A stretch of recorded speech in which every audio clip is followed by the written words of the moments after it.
বাংলাদেশের যত রকমের কৃষি রিলেটেড পরীক্ষা আছে, সব ধরনের পরীক্ষায় একটা কোশ্চেন সবসময় আসে।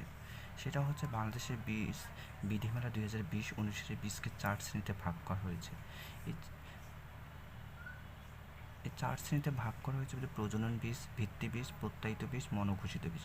কিন্তু কোশ্চেনটা এভাবে আসে না। কোশ্চেনটা আসে হচ্ছে প্রজনন বীজের ট্যাগটা কী, ভিত্তি বীজের ট্যাগ, প্রত্যায়িত বীজের ট্যাগ, মনোঘোষিত বীজের ট্যাগ। এখন আমরা আজকে জানবো প্রজনন বীজের ট্যাগ। প্রজনন বীজের ট্যাগ হচ্ছে সবুজ ট্যাগ, সবুজ ট্যাগ। তারপরে হচ্ছে ভিত্তি বীজের ট্যাগ হচ্ছে সাদা ট্যাগ।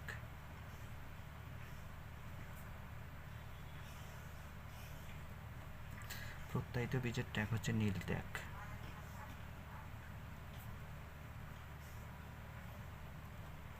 আর হচ্ছে মনোঘোষিত বীজের ট্যাগ হচ্ছে হলুদ ট্যাগ।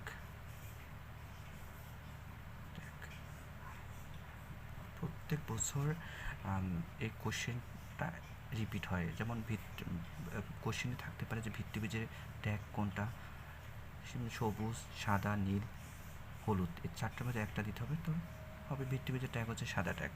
ধন্যবাদ।